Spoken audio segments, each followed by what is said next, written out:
boa noite a todos e todas. Quem estiver assistindo de tarde, boa tarde. Quem estiver assistindo de dia, bom dia. Quem estiver assistindo de madrugada, vai dormir, que isso vai impactar na tua saúde, né? Não é bacana. Estamos aqui com dois monstros sagrados do direito tributário, direito público, né? Um da nova geração, né? Uma revelação, o outro já é uma pessoa consolidada, consagrada, que tem uma história muito linda aí dentro do direito público, dentro do direito tributário, administrativo, constitucionalista, né? Também não tem como você falar de direito tributário sem falar da nossa Constituição Federal. E hoje, o tema que a gente vai tratar é um tema de muito interesse das pessoas, né? Todos nós, ainda que não queiramos, ainda que não concordemos com o sistema federativo nacional, moramos em municípios, né? E não tem muito como isso ser modificado. E dentro do município temos os nossos tributos, os nossos impostos, as nossas taxas e tudo aquilo que a gente paga pro governo, né? A maioria das pessoas, elas nem sabem a diferença entre um e outro, não sabem nem dividir, só sabem que pagam mais do que gostariam, na maioria dos casos. E às vezes porque recebe pouco. E às vezes, muitas vezes porque recebe pouco, né? Via de regra, o sistema tributário nacional acaba desprestigiando aqueles que menos recebem, dentro de uma lógica proporcional. Então, o tema hoje, pensando nos municípios e pensando que vivemos aqui onde vivemos, né? São os tributos municipais, o direito tributário municipal e os tributos mais conhecidos, ou pelo menos aqueles que geram as maiores dúvidas das pessoas, né? O ITBI, o IPTU, aqueles tributos que muitas vezes somam um valor muito maior do que a gente imaginava, né? Ou surge a necessidade de a gente pagá-los sem que a gente imaginasse que fosse necessário, ou pelo menos não imaginava que fosse cobrado dessa maneira, né? Várias são as dúvidas acerca desse tema. Eu tô pegando aqui a pauta para fazer a primeira pergunta. Até porque, gente, apesar de eu ser especialista em direito tributário, é bom que se diga, eu entendo muito pouco, né? Porque tudo aquilo que a gente não gosta muito, a gente não tem muito interesse em estudar, né? Mas eu fiz uma especialização muito boa, então tenho um conhecimento bem superficial. Então a primeira coisa que eu queria perguntar para vocês é que eu sempre vejo advogados, né, tributaristas falando as palavras tributos, impostos, e o cidadão médio, né, o cidadão comum, via de regra não sabe diferenciar, né? Como eu disse, só sabe que tá pagando. Então, o que eu quero entender de vocês é se existe alguma diferença entre tributo e imposto, né? Da onde que surgiu isso e se existe alguma diferença na lei para uma pessoa bem simples, aquela pessoa que paga sua guia religiosamente. O que a gente pode dizer para ela se existe ou se não existe uma diferença entre tributo e imposto? Então, inicialmente, bom dia, boa tarde ou boa noite, turma. Pensa assim num senhor que tem experiência. O que esse homem tem de direito, eu não tenho de vida. Então, aqui só tem máquina mesmo, só fera, tá? Gui, eu vou além, não é só as pessoas médias que não sabem. Se tu perguntar para um estudante de direito, dificilmente ele vai saber que não são palavras sinônimas. Então, o imposto, na verdade, ele é um tipo de tributo. O tributo ali a gente vai falar das categorias maiores, vai ter as taxas, vai ter os impostos. Então, o que é a principal diferença? Que o imposto ele sempre vai ser um signo de riqueza. A taxa é só quando o Estado te presta algum serviço que você vai pagar. O exemplo é uma taxa de lixo. Então, beleza, o Estado foi lá, recolheu o seu lixinho e você teve que pagar aquele valor. Este valor vai ser para manutenção disso, por isso que a gente fala que é uma taxa. Já os impostos é só signo de riqueza. Você tem um carro, você vai ter que pagar o IPVA. Você tem um apartamento, você vai ter que pagar o ITBI. Você vai ter que pagar o IPTU. Então, é signo de riqueza. É porque você tem, e se você tem é porque o Estado te deu a possibilidade de ter, e por isso você vai ter que pagar alguma coisa por ter. Tem um macetezinho muito fácil que é I. Se começa com I, normalmente é imposto. Imposto, todos eles. Mas o tributo é assim, a origem é das tribos. Os membros das tribos homenageavam os caciques porque eles eram os líderes das tribos. Então, tributo significa homenagem, né? Quando faleceu o Freddie Mercury, tributo ao Freddie Mercury. Quando faleceu o Michael Jackson, que é mais da minha geração, não do Bellini nem do Gui. O Bellini dança. Dança o Freddie Mercury. Mas eles doavam parte da sua produção, da sua riqueza, para os líderes, que eram os caciques. Então eles faziam um tributo, uma homenagem. Durante a Idade Média, o tributo passou a ser cobrado pela força da espada e tal, toda a Idade Média. E depois virou algo previsto em lei. Por isso que nullum tributum sine lege, não há tributo sem lei que o estabeleça. E o tributo, então, vem do latim tributum, que é homenagear. Hoje, a gente não paga pensando em homenagear o Estado, mas, no fundo, isso é para sustentar o funcionamento do Estado. E o Estado que cumpre com a sua função social precisa de dinheiro para pagar médicos, professores e etc. Então essa é a... E o tributo é um gênero que se divide em várias espécies. Uma delas é o imposto, que é o que mais arrecada. E ele não está vinculado a uma despesa específica, ele é para fazer caixa. Então, o imposto, tu faz alguma coisa que demonstra riqueza e tu paga o imposto. A taxa, o Estado faz alguma coisa e tu paga. Essa é a grande diferença. E a taxa está vinculada, como o Bellini disse, está vinculada àquela despesa. Recolher o lixo, aquela taxa é para pagar aquele serviço. As contribuições também estão vinculadas, né? Contribuição do custeio de iluminação pública, por exemplo, a COSIP é para pagar o sistema de iluminação pública. Contribuição de melhorias, se você faz alguma obra, né? Para pagar, não, em tese para pagar a obra, para custear, tanto que o limite máximo da contribuição de melhoria é o valor da obra e o valor da valorização individual do imóvel daquela pessoa que sofreu a interferência daquela obra. Né? Existe uma história muito louca ali que tu tá falando que iniciou lá nas tribos e passou pela Idade Média. Tem uma história muito, não sabe se é verdadeira ou não, mas ela é muito contada dentro da faculdade, que é na época da Idade Média que um rei, um servo de um rei, na verdade, que estava ali entre os conselheiros, veio para ele com uma moeda e falou, cheira aqui. Ele foi, cheirou a moeda, falou, tá fedendo, mas por quê? Por que tu me fez cheirar esse cheiro ruim? Ele, isso aqui é um pecúnia não olete, ou seja, o dinheiro não tem cheiro. O que a gente precisa fazer é arrecadar, não interessa se ele vem do cocô ou se ele vem de um nobre. Então é por isso que a gente brinca que esse signo de riqueza, vai vir de carro, vai vir de lancha, vai vir de apartamento, vai vir de qualquer lugar. Sim. Tributo é toda a prestação pecuniária compulsória, todo pagamento que se faz em dinheiro para sustentar o Estado. E aí o imposto é uma espécie, então o tributo não é sinônimo de imposto.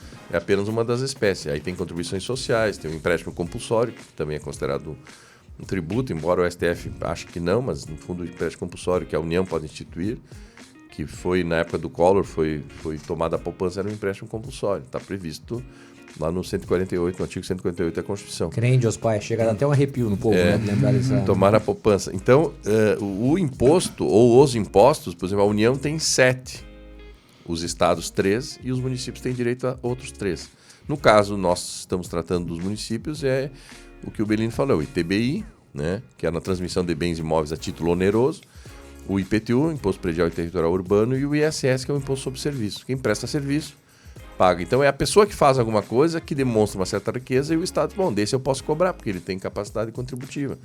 Perfeito. Então, seguindo nessa toada, primeiro aqui, gente, vocês percebem que conhecimento não vai ser o problema, né?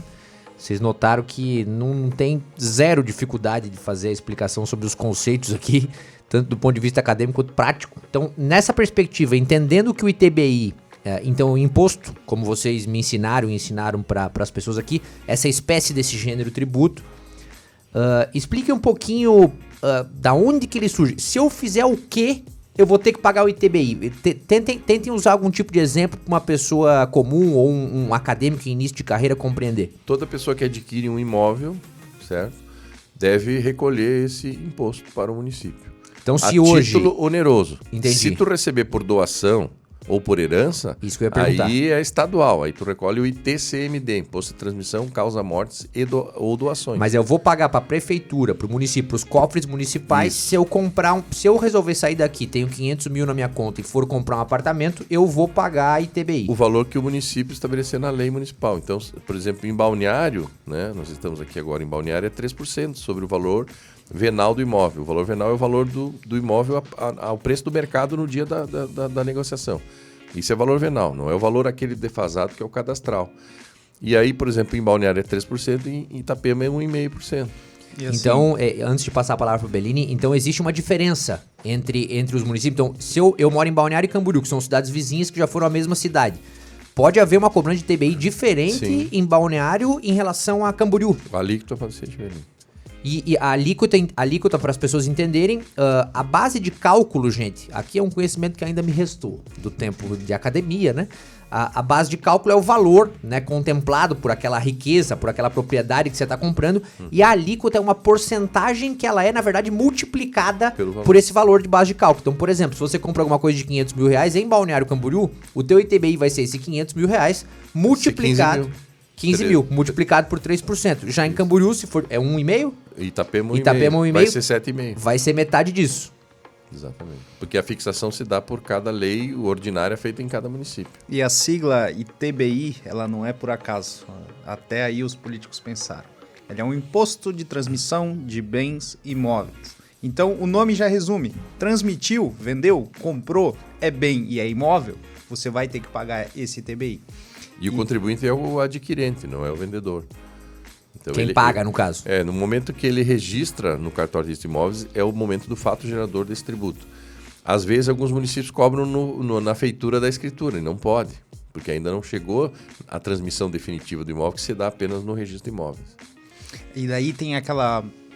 a base de cálculo e a alíquota. Pô, o que eu cobro e como é que eu cobro? Tecnicamente, a gente vai no consequente da norma de incidência e vê que é base de cálculo e alíquota. E o que é isso traduzido? Que, pô, aquilo ali vai ter um valor. Você comprou um saco de feijão. Qual que é a base de cálculo do saco do feijão? Vai ser o quilo do saco do feijão? Vai ser um grão do saco do feijão? Isso é a base de cálculo. E daí a alíquota é literalmente uma porcentagem que, pô, então eu compro um saco de feijão e a base de cálculo do saco de feijão são 5 grãos juntos, então é uma porcentagem daqueles 5 grãos. Então isso é a base de cálculo e alíquota. Perfeito. Eu ouvi uma vez uma história, um exemplo, né, que colocaram pra mim, e eu confesso que eu não faço a menor ideia como responder isso, deixo pra vocês. Que se uma pessoa compra um imóvel, né, vamos supor uma prima minha, ela compra um imóvel tendo uma empresa, né, a partir de uma integralização disso no capital social, por exemplo, né, como muitos empresários, especialmente os empresários que já têm uma consistência empresarial, uma história, fazem uma holding, por exemplo, se eventualmente esse imóvel ele é colocado, se ele vira cotas sociais, se ele vira parte da empresa... A pessoa já deve ter o imóvel na pessoa física. Me explica como é que funciona isso. Uma pessoa física que tem um imóvel, ela pode ser sócia de uma empresa não colocando dinheiro, colocando o imóvel ao invés do dinheiro. Então ela integraliza as cotas capitais do negócio com o imóvel. Através do imóvel. Através do imóvel. E aí não incide o ITBI. Esse é o parágrafo 2º do artigo 156. Mas aqui, além de informação, nós somos histórias também. Por que fizeram isso? Porque o brasileiro, quando criou, falou, pô, a gente precisa que empresas tenham valores dentro dela e a gente precisa que se criam muitas empresas. E como é que a gente vai fazer isso? Pô, a pessoa que já tem um imóvel e vai fazer esse imóvel partir da empresa, vai tirar da pessoa física, do Pedro, para Pedro Holding, ele vai ter esse benefício que é não pagar esse imposto, porque a gente quer que tenha bastante empresa. Nessa transmissão. Agora, se a empresa vendeu, o adquirente vai pagar ITBI. Entendi. O terceiro. Mas existe um pequeno detalhe aí que é muito importante dizer, que a atividade preponderante da empresa... O que é atividade preponderante? Aquilo que ela exerce 50% da receita. 51%, né? O que ela faz mais. O que ela faz mais. Ela não pode ser aluguel de casa. Porque Uma senão... empresa de locação de imóveis ou venda de imóveis. Porque entendi. Então, resumindo Porque aí o objeto da empresa é os imóveis. Claro. Resumindo para o povo entender. Então, se eu eventualmente resolvo criar uma holding e o objetivo principal dessa holding, a maioria simples dela, né? O objetivo de maioria simples dela não é a alocação de imóveis, o objetivo que eu criei não é esse. Se eventualmente eu não tenho grana, não tenho dinheiro em espécie, não tenho conta no banco, não tenho criptomoeda e vou integralizar, vou colocar o meu dinheiro através do imóvel. Eu não vou precisar pagar o imposto sobre transmissão de bens imóveis. Aí o que acontece? O STF disse, olha, se o imóvel vale 1 milhão e tu estás integralizando 100 mil e o imóvel vale 1 milhão, sobre 100 mil tu não vai pagar o ITBI, mas sobre 900 vai ter que fazer o recolhimento. Entendi. Tem divergências nesse mais um posicionamento contestável dessa nobre corte, né? Porque a Constituição fala que na integralização do imóvel, ela não fala em percentuais, assim, em tese. Tem mais uma vírgula aí, que tu sabe que agora virou um pouquinho de moda, deveria ser moda fazer uma holding, né? E o pessoal cria e já integraliza. Quando isso acontece, que a empresa é nova, é do zero, já se integraliza, essa isenção precária, ela é feita de forma precária. O que eu quero dizer com isso? Que você vai precisar ali durante 2 anos ser fiscalizado pela prefeitura para ver que não está alugando imóvel e aí sim definitivamente você fica com essa isenção de ITBI. Então vai ser aferido ao longo de 2 anos. Essa empresa é de locação e de compra e venda de imóveis. Aí eles lançam o ITBI após os 2 anos na confirmação dessa... Vocês percebem então, gente, que não é tão simples, né? Tem bastante gente que fala de criação de holding, que fala de criação de... holding seria uma empresa para fazer gestão de outras empresas, em tese. Exatamente, né? Administradora de bens, muita gente usa, né, esse termo. E existem outros tipos de organismos empresariais, outro tipo de modo de criação de empresas, offshores e outros estilos, que as pessoas utilizam, só que elas falam disso com uma simplicidade que não é muito compatível com a realidade. Existem uma série de problemas, diferenciações, condições, requisitos que podem, inclusive, fazer alguma coisa que deveria servir para facilitar, complicar a tua vida, né? Te gerar multas, simulações, grupos empresariais. Facilita o inventário, porque não vai ter mais inventário, porque os sócios terão cotas. Então, desde que você faça corretamente, né? Coloque os filhos já dentro da empresa e tal. Por exemplo, o escritório é de advocacia, né? E aí tu quer aceitar um sócio. O sócio não tem dinheiro, tu diz, bom, então bota teu apartamento aqui e tu entra com tanto. Bom, mas o objeto principal do escritório é a advocacia. Então o imóvel não é o objeto principal, a fonte de renda do escritório. Aí Entendi. Nesse caso aqui, cara. Mas aí tu imagina essa família média brasileira que viu numa revista que a criação de holding faz com que você fique seguro juridicamente. Essa mesma família não consultou um advogado que trabalha com isso, integralizou nenhuma contabilidade, né? E nenhuma contabilidade, integralizou esse capital e deu uma semana começou a alugar. Putz, em vez de ajudar ele ainda vai ter que pagar o ITBI desse valor. Então vocês percebam, gente, tudo aquilo que se tratar do direito tributário, ainda mais um direito tributário em diálogo com o direito empresarial, direito societário, em diálogo com o direito administrativo, em diálogo com o direito constitucional, com o direito público como um todo, nunca é simples, gente. Aqui quando a gente fala de consultar advogado, parece que porque a gente é advogado, a gente tá puxando a sardinha pro nosso lado. Não é. Assim como a ciência médica é complexa, assim como a ciência da engenharia é extremamente complexa, ninguém mete a mão em fazer um prédio se não tiver estudado, ninguém mete a mão em operar alguém se não tiver de fato estudado. No direito é exatamente a mesma coisa. Quem se mete a fazer algo sem ter estudado especificamente para isso, vai dar uma intercorrência, assim como acontece numa cirurgia, vai dar uma rachadura num prédio, assim como acontece numa construção. Então, é um saber, é uma ciência, né? Eu tive a oportunidade de fazer 2 pós-graduações, um mestrado, o Gabriel tá fazendo uma pós-graduação, o professor já tá no doutorado, já tem toda uma vivência acadêmica, e essa vivência não é algo de se jogar fora, né? Essa vivência não é algo que a gente não usa pra nada. E não se compra no mercado. E não se compra no mercado, é uma coisa que você tem que ter de fato experimentado. Falando em experiência, em experimento, né? Uma palavra que ela causa ojeriza, né? Urticária em muita gente é o tal do valor venal, né? Por quê? Porque é com base nesse tal de valor venal que se aplica ali. Que se aplica essa porcentagem que a gente comentou antes. E falando para um leigo aqui, esse valor venal, digamos que seja o coração da equação que eles fazem para te cobrar esse imposto. Para chegar ao valor. Para chegar no valor que você vai pagar, né? De TBI, de IPTU também? Também. Também é a partir do valor venal. Então, levando em consideração esses 2 tributos que fazem, inclusive, muita gente ter medo de comprar a sua primeira casa, né? De comprar o seu imóvel, de empreender na área do setor imobiliário. O que vocês teriam para me dizer sobre esse tal do valor venal? A lei, eu não vou te dizer, o doutor João vai saber falar exatamente o artigo, mas eu não tô tão assim. Ali pelo 35 ao 38 do Código Tributário Nacional vai falar que quando a base de cálculo é o valor venal. Mas, putz, o que é o valor venal? O valor venal, ele é uma série de decisões dos juízes que tentam conceituar, certo? Então, até há pouco tempo, o valor venal ele era considerado igual o IPTU. Então, era a junção de terreno mais construções, dava um valor ali. Só que os prefeitos, eles não gostam de fazer essa atualização do IPTU. Por quê? Do cadastro. Por quê? O tempo passa e quando eles vão lá, que a inflação subiu 10% em um ano, e ele vai fazer essa atualização, não vai. Por quê? Porque o tributo subiria 10% nesse ano. E daí a oposição ia falar assim, ó, o prefeito está aumentando o tributo. Então, era usado para o ITBI o que era usado para o IPTU. Porque dentro de um contexto mediano, e dentro de uma análise mediana, que é a análise do cidadão médio, seria uma medida absolutamente impopular. Tudo aquilo que aumenta o que você paga, né? De um ano para o outro. Só que é absolutamente necessária e também. Legal. E absolutamente revestida pela norma, mas não é muito fácil, né, pro gestor subir qualquer coisa. É que o prefeito mora na cidade. Exatamente. O governador, ele atualiza o valor venal, entre aspas, do carro pela tabela FIPE. E sem sofrer a represália, né? E tu paga sempre o IPVA cada ano mais caro e não vai lá reclamar no prédio, no Palácio Barriga Verde, tu não vai. Mas aqui na rua, na Dinamarca, ou lá em Itapema, na prefeitura... Tá perto de casa, né? Tá perto de casa. Tu sai na rua, o cara, aumentou de novo, prefeito... O IPTU, então, fica difícil, né? Então, essa atualização seria necessária do valor venal, que tecnicamente é o valor de mercado para compra à vista de um imóvel. Então, é o valor real do imóvel. Claro, tu não considera os móveis que tem dentro, às vezes tu vende por mais um apartamento, porque tem outras coisas dentro do apartamento. Mas o valor venal seria levantado tecnicamente, né? Eu me recordo, Bellini, e aí você vai poder me ajudar, porque você está muito mais atualizado nisso, que nos meus idos de Câmara de Vereadores e de frequência nas sessões da Câmara de Vereadores, pelo ofício que tinha, eu me recordo que foi protocolada uma norma, uma lei, né, que ela tratava sobre o modo de cálculo, né, a maneira de calcular o ITBI, salvo engano, em Balneário Camboriú, que é a cidade a qual estamos, conhecida no Brasil inteiro, no mundo inteiro talvez.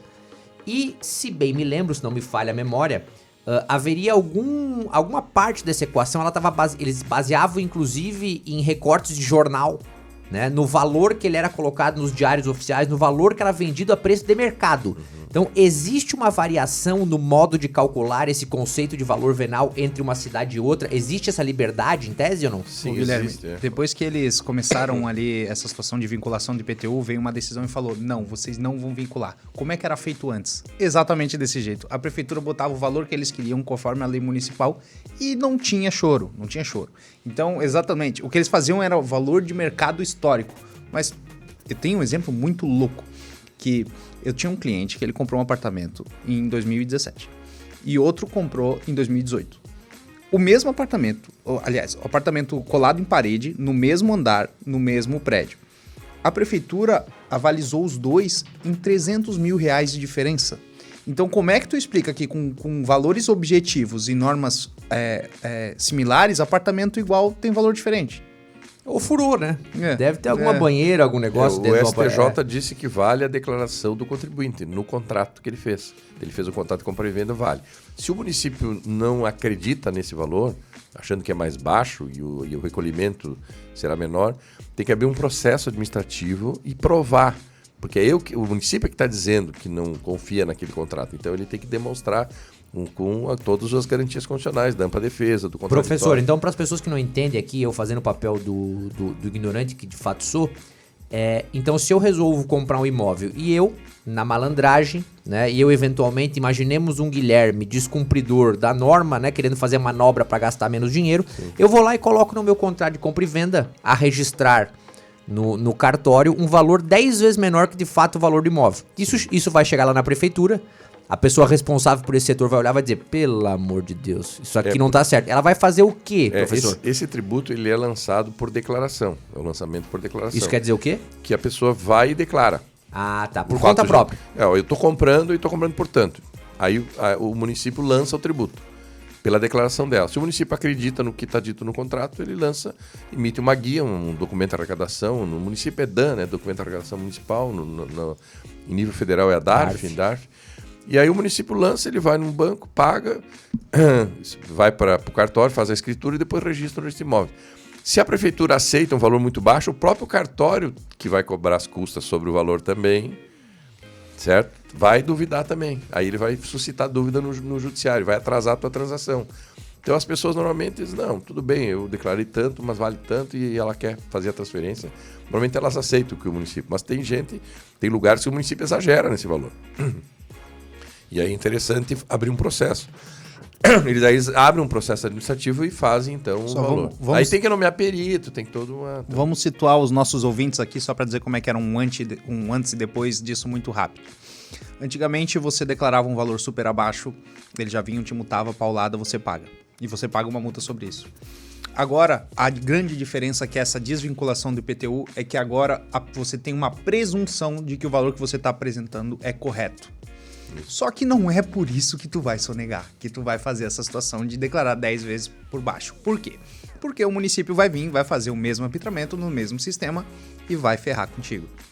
Então a diferença aí agora os dois são valor de contrato, mas se você faz bonitinho, o município não vai avacalhar contigo. Uma dúvida minha agora que pairou. Então, se eventualmente eu coloco no contrato de compra e venda um valor que eu acredito que seja o valor de mercado, mas vocês sabem muito bem que existem muitas cidades que dentro desse município existem rincões, né? De todos os estilos. Né? Falemos obviamente de zonas urbanas, mas dentro da própria zona urbana existem bairros de característica completamente periférica, outro de característica completamente enobrecida.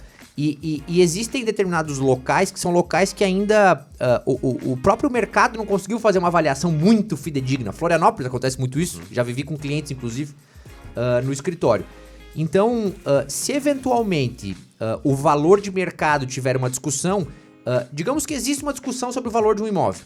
Como é que isso pode ser resolvido? Dá para ser resolvido administrativamente? Se pairar a discordância do contribuinte em relação à cobrança, é só judicial? Como é que funciona a resolução de uma situação como essa? No primeiro momento, administrativamente. O município não aceita o valor declarado e abre um processo que o STJ decidiu assim, ó. O município terá então que, para duvidar do valor declarado no contrato, tem que abrir um processo. Vai demorar um pouco, mas ele vai chegar num valor. Se a pessoa não quiser pagar aquilo, ela vai ter que entrar com uma ação de impugnação do lançamento, dizendo, olha, o valor não é esse que vocês estão dizendo. Aí se torna judicial no futuro. Mas nesse processo administrativo, é aí que você vai ter a oportunidade de juntar todos os seus comprovantes que você chegou naquele valor. Isso. Então, tem uma presunção muito mais forte ao contribuinte agora. Uma capacidade de você provar, uma oportunidade de você juntar subsídios para provar que aquele valor é fidedigno, né? O que não pode é a pessoa chegar com um apartamento de frente mar em Balneário e dizer que pagou 100 mil reais no apartamento. Entendi. Não existe mais isso. Então a pessoa também tem que ter... mas é que no imposto de renda dela, ela não tem dinheiro para justificar uma compra de 1 milhão. Tá? Então eu tenho para 100 mil, vou botar 100 mil. Só que aí vai bater na trave e vai ser comunicado à Receita Federal. Olha, alguém está comprando um imóvel por 100, mas vale 1 milhão. Aí a Receita pega ele no imposto de renda. Isso que eles estão falando, gente, isso ainda está dentro da minha capacidade de fala aqui, isso que eles estão falando é a diferença entre planejamento tributário lícito, né, elisão fiscal e uma malandragem desprovida de inteligência tributária, né? Por isso que uma assessoria é importante. Por isso que uma assistência, quando a gente fala de uma assistência, é disso que a gente tá falando. Não é que você não tem como pagar menos sem fugir da lei, sem andar ao lateral da lei, ao latere, né? Do latim, ao lateral da lei. Você tem, desde que você faça uso dos instrumentos que a própria norma, o próprio sistema jurídico te proporciona. Desde que você faça o que se chama de planejamento tributário, uma inteligência tributária que pode começar na sua contabilidade a partir de uma inteligência contábil, que vai transpassar para o jurídico, porque aí é uma inteligência tributária um pouco mais aprofundada. Então, quando a gente fala de um tributarista, não é uma coisa muito distante da gente. A gente imagina uma pessoa que resolve problemas de indústrias, mas não. Na compra de um apartamento, na venda do imóvel, na compatibilização entre todos os teus tributos, né, o que você declara para a União, o que você declara para o Estado, o que você declara da compra de um imóvel no campo municipal, existe uma convergência. E quem vai analisar essa convergência muitas vezes é o Estado.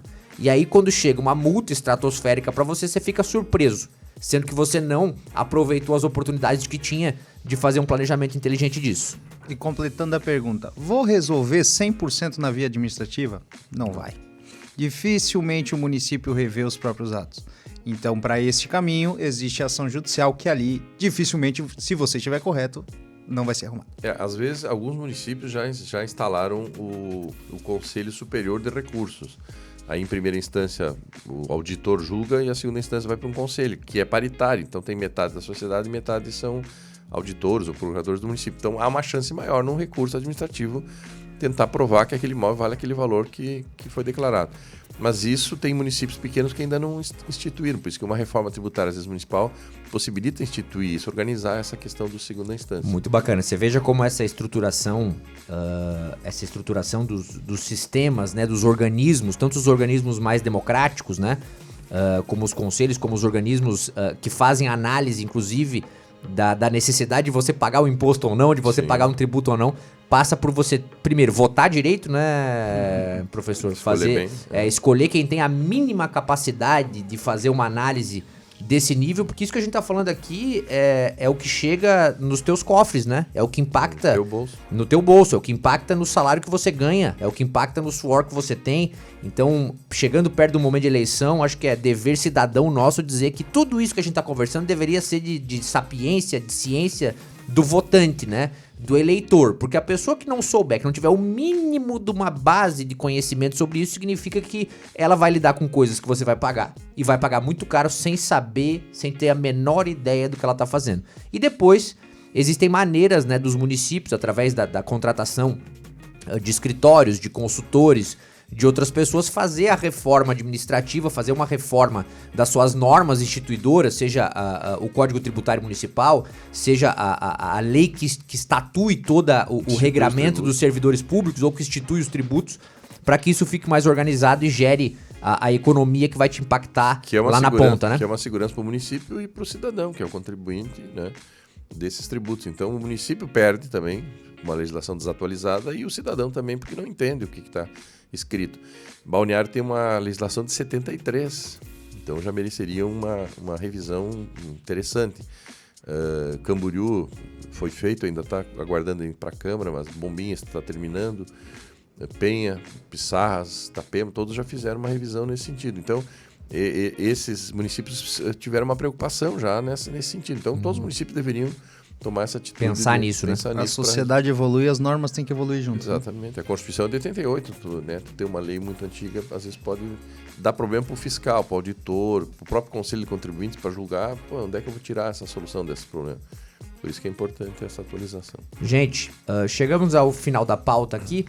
Quero agradecer Dr. Gabriel Bellini, Dr. João Emel, pela aula que vocês deram aqui. Eu acho que se isso fosse pago, não seria barato, sem dúvida nenhuma, porque foi de uma riqueza, de uma densidade de conteúdo, e ao mesmo tempo eu enchendo o saco aqui para que isso fosse dito numa linguagem mais democrática possível, que é muito difícil, né, no direito tributário, você fazer as palavras serem verdadeiramente acessíveis às pessoas, fazer com que elas entendam o que estão pagando. Olha que paradoxo interessante, né?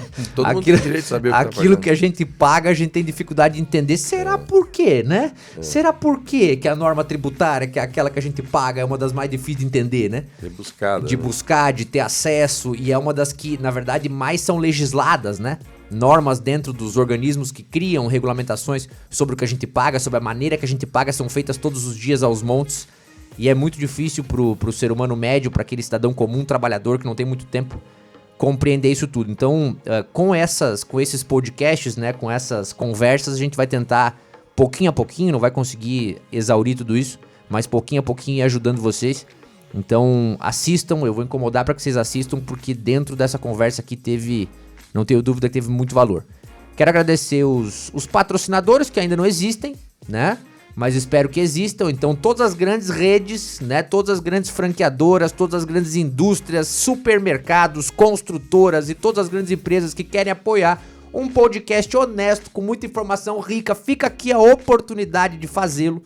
Meu nome é Guilherme Catani, tivemos hoje 2 ilustres presenças, acompanhem os próximos capítulos. Muito obrigado. Muito obrigado.